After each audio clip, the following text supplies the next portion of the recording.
تظلموا فيهن أنفسكم আল্লাহ রাব্বুল আলামিন বলছেন যেদিন আমি আল্লাহ আকাশ জমিন সৃষ্টি করেছি সেদিন থেকে আমি আল্লাহর গণনায় 12টা মাস রয়েছে। তাহলে 12টা মাসের গণনা এটা কোনো মানুষ সৃষ্টি করে নাই, কোনো মানুষ 12 মাস বানায় নাই, তৈরি করে নাই, বরং 12টা মাস যে পৃথিবীতে সিস্টেম, যে 12 মাসের সিস্টেমে যে আমরা চলতেছি 12 মাস, এই 12 মাসের উৎপত্তি, এই 12 মাস সৃষ্টি করেছেন স্বয়ং কে? আল্লাহ নিজে। তাই আল্লাহ বলছেন ইসনা আশারা শাহরান ফি কিতাবিল্লাহ, আল্লাহর গণনায় এই 12টা মাস আছে। আল্লাহ বলেন এই 12 মাস, এটা কিন্তু জানুয়ারি ফেব্রুয়ারি না, এটা কিন্তু পৌষ মাঘ না, এটাই হলো রজব, শাবান, রমজান, শাওয়াল, জিলকদ, জিলহজ, মুহররম। এই মাসগুলোর কথাই আল্লাহ বললেন।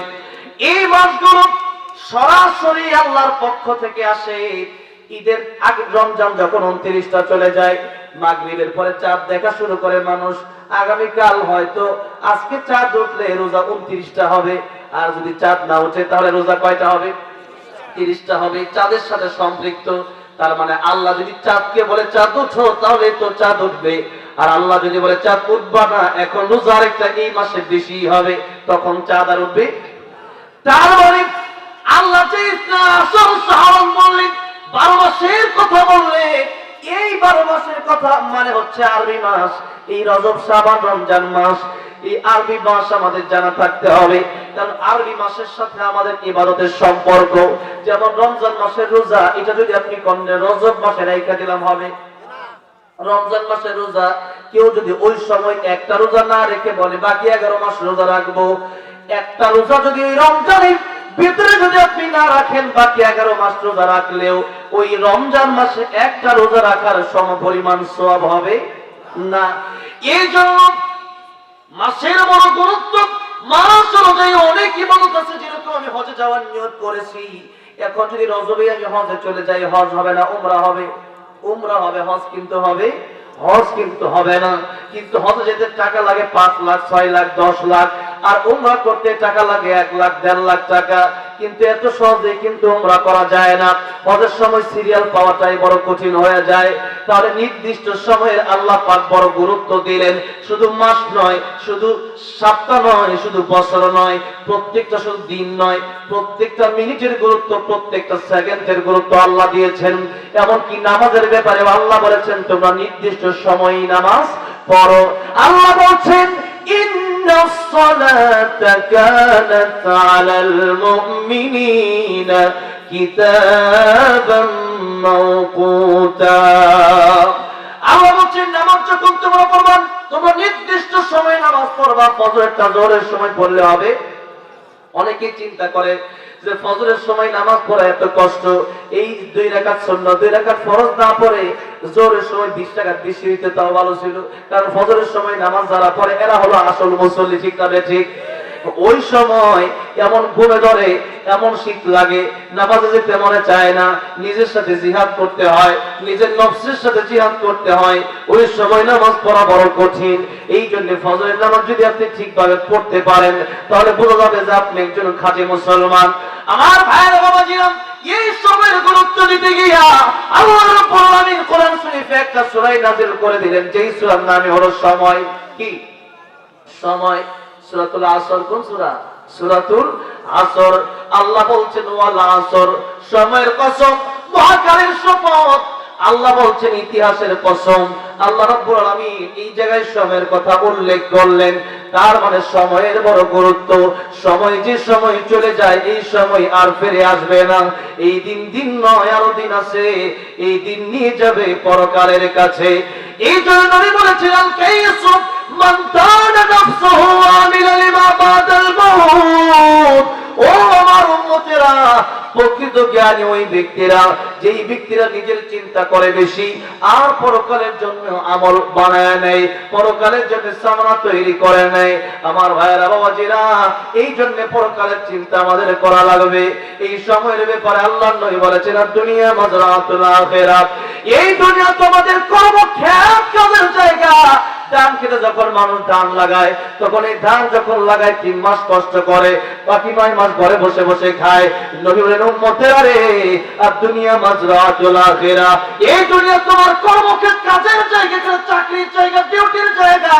এখানে তোমরা ডিউটি করবা, ডিউটি যদি সঠিকভাবে আদায় করতে পারো, ওই কবর থেকে শুরু হবে অনন্তকালের জন্য সেই ফল তোমরা পাবা।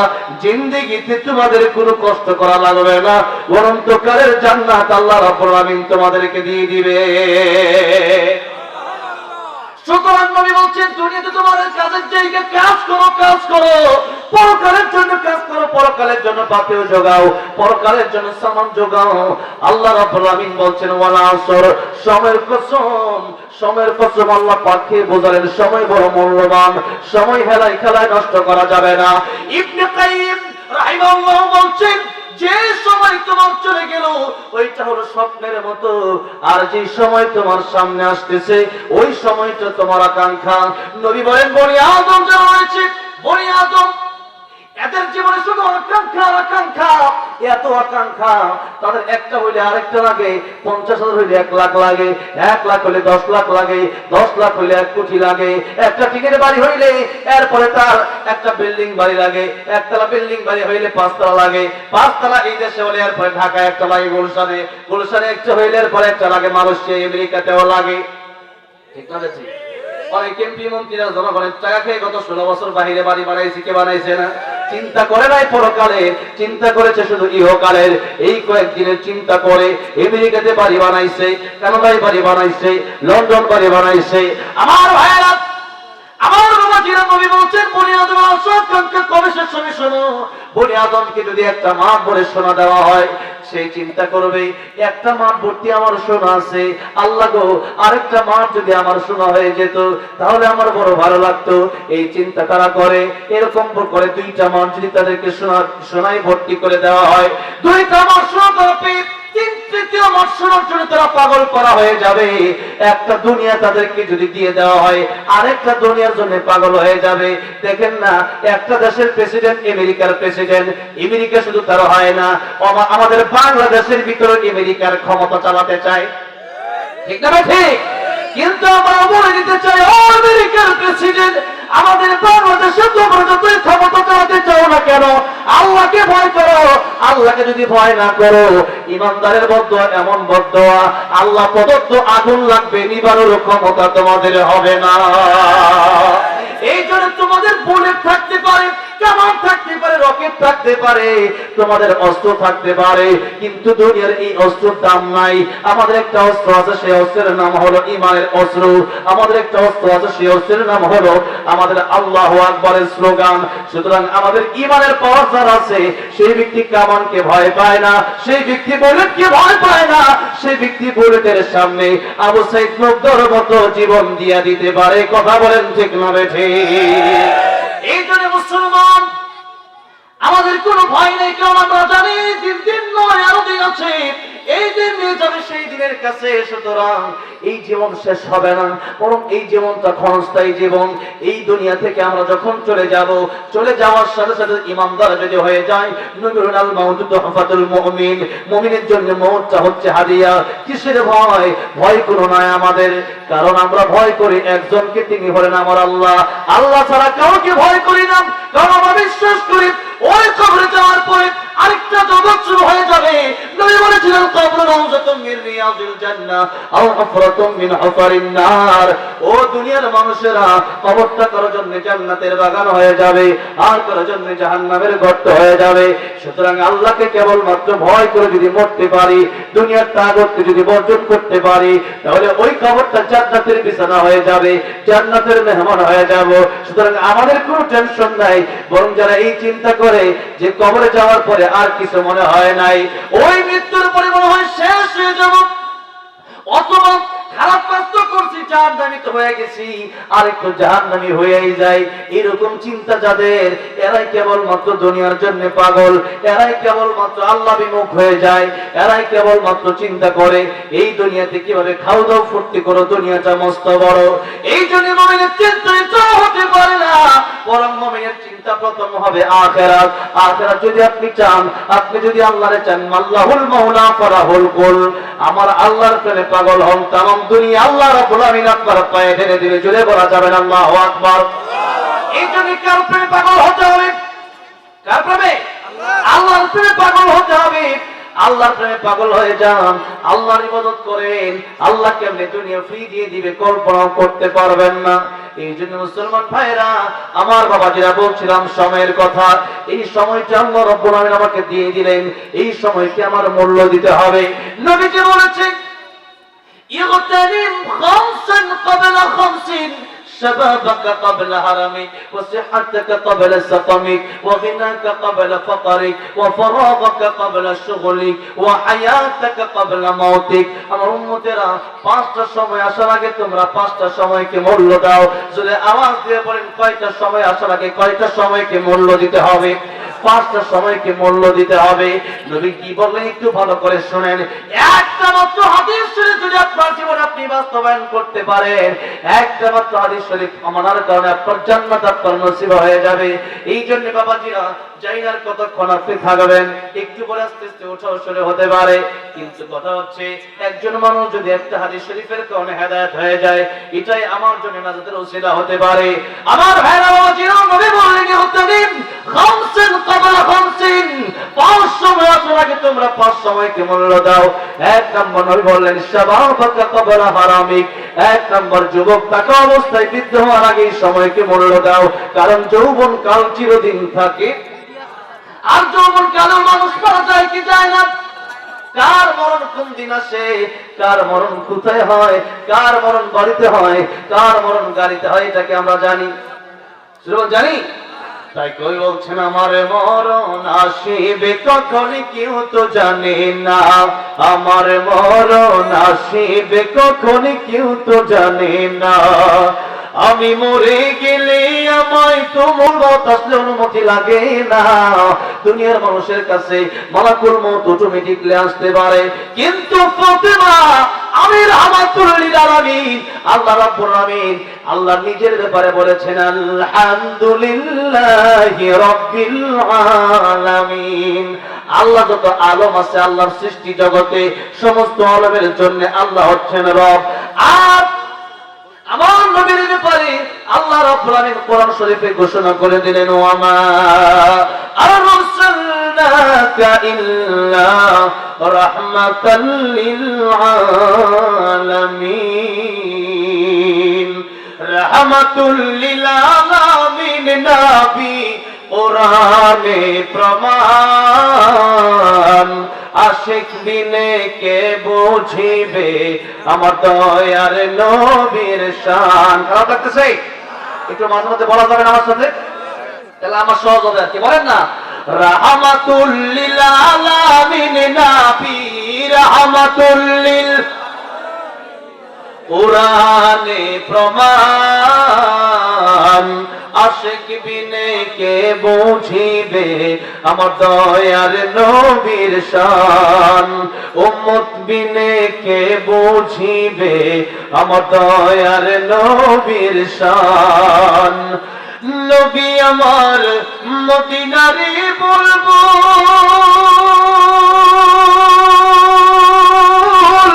আমার আল্লাহ ভালোবেসে নামটি দিলেন হাবিবে রাসূল। আল্লাহু আকবার বলেন। নবী আমার মদিনারে বলবো, আমার আল্লাহ ভালোবেসে নামটি দিলেন মুহাম্মদ রাসূল। ওই নবীকে ভুল বুঝিলে থাকবে না ঈমান, আশিক বিনে কে বুঝিবে আমার দয়ার নবীর শান। বলেন না, রাহমাতুল লিল আলামিন নবী, রাহমাতুল লিল কোরআনে প্রমাণ, আশিক বিনে কে বুঝিবে আমার দয়ার নবীর শান, উম্মত বিনে কে বুঝিবে আমার দয়ার নবীর শান। আমার ভাইরা, আমার বাবা আল্লাহ নিজের ব্যাপারে বললেন, আল্লাহর যত সৃষ্টি জগৎ আছে, যত আলম আছে, সমস্ত আলমের জন্য আল্লাহ হচ্ছেন রব। আর আমার নবীর ব্যাপারে আল্লাহ বলছেন রাহমাতুল লিল আলামিন, ওয়া মা আরসালনাকা ইল্লা রাহমাতাল লিল আলামিন। আমার নবী ওই যত জায়গায় যত আলমের জন্য আমার আল্লাহ রহমত, তত জায়গার জন্য তত আলমের আল্লাহ, যত জায়গার জন্য রব, আমার নবী তত জায়গার জন্য রহমত। এত নবীর দাম কত এই পৃথিবীতে, আল্লাহর পরে যার সম্মান, তামাম পৃথিবীর এক কথায় সৃষ্টির শ্রেষ্ঠ যিনি, এত সম্মান যার, এই জন্য বললেন ফাতিমা, আমি নবীকে, আমি রাহমাতুল লিল আলামিন নবীকে আল্লাহ সম্মান দিয়েছেন। ও ফাতিমা, ঢোকার জন্য পারমিশন দিয়ে দাও। একবার পারমিশন নিলেন, লম্বা চড়া ঘটনা আমি অল্প সময়ের ভিতরে শেষ করব। এবার মালাকুল মউত আরেকবার অনুমতি নিলেন, ইয়া রাসূলুল্লাহ, ইয়া হাবিবাল্লাহ, এসেছিলাম আপনার জান কবজ করতে, আপনাকে নিয়ে যেতে। ইয়া রাসূলুল্লাহ, আপনি অনুমতি দিলে জান কবজ করব, আর অনুমতি না দিলে আল্লাহ বলেছেন আপনার হায়াত বাড়ায় দিবেন। জোরে বলেন সুবহানাল্লাহ। অনুমতি না দিলে, আপনি যদি এই দুনিয়ায় আরো থাকতে চান, আপনাকে হায়াত বাড়ায় দেওয়া হবে। তবে নবী গো, এই দুনিয়াতে কিন্তু চলে যাওয়া লাগবে। ও নবী, এই দুনিয়ায় কেউ থাকতে পারবে না। আল্লাহ রাব্বুল আলামিন বলছেন, কুল্লু মান আলাইহা ফান ওয়া ইয়াবকা ওয়াজহু রাব্বিকা যুল জালালি ওয়াল ইকরাম। এই পৃথিবীতে কেউ থাকতে পারবে না, যত সৃষ্টি আছে কেউ থাকবে না। মালাকুল মউত আজরাইল, যে মালাকুল মউত, যে ফেরেশতা আমাদের জান কবজ করে, সেই ফেরেশতা আমাদের জান কবজ করে, তাতে কি হয়েছে? এই মালাকুল মউত আজরাইলের মৃত্যুবরণ করা লাগবে। আল্লাহ বলবেন, মুচিয়া মালাকুল মউত আজরাইল ধ্বংস হয়ে যাবে। ওয়া ইয়াবকা ওয়াজহু রাব্বিকা যুল জালালি ওয়াল ইকরাম, বাকি থাকবেন সম্মান এবং মর্যাদার অধিকারী আল্লাহ রাব্বুল আলামিন। আমাদের কারো বাঁচার কোন সুযোগ, যত বড় প্রেসিডেন্ট হোক না কেন, যত বড় চেয়ারম্যান হোক না কেন, যত বড় মেম্বার হোক না কেন, যত বড় নেতা হোক না কেন, এই আমেরিকার প্রেসিডেন্ট ডোনাল্ড ট্রাম্প, তার কাছে যদি মালাকুল মউত এখন আসে, সে এত বড় ক্ষমতাধর থাকতে পারবে? থাকতে পারবে? থাকতে তো পারবে না, কেউ পারবে না। আল্লাহ বলেছেন, আমি সারা দুনিয়ার সব ধ্বংস হয়ে যাবে, সবাইকে মরতে হবে। এবার নবী বলেন, হাত্তা ইয়াতিয়ানি জিবরাইল, ও মালাকুল মউত, জিবরাইল আসার আগ পর্যন্ত তুমি অপেক্ষা করো। জিবরাইল আসলে আমি জানাবো, আমি থাকবো না, যাবো। নবীজি সাল্লাল্লাহু আলাইহি সাল্লামের কাছে ইতিমধ্যেই জিবরাইল আমিন হাজির হয়ে গেলেন। বলেন, ইয়া রাসূলুল্লাহ, ইয়া হাবিবাল্লাহ, কেন ডেকেছেন? নবীজি বললেন, ও জিবরাইল, আমি যাবো না, থাকবো, তোমার কাছে পরামর্শ চাই। জিবরাইল বললেন, ইয়া রাসূলুল্লাহ, ইয়া হাবিবাল্লাহ, ইন্নাকা মাইয়িতুন ওয়া ইন্নাহুম মাইয়িতুন। ইয়া রাসূলুল্লাহ, আপনি মরণশীল, আপনার দুশমন মরণশীল, কেউ পৃথিবীতে বাঁচতে পারবে না, সবারই যেতে হবে। নবী গো, সবারই যেতে হবে, কেউ থাকতে পারবে না। নবী চোখের পানি ছেড়ে কাঁদা শুরু করলেন।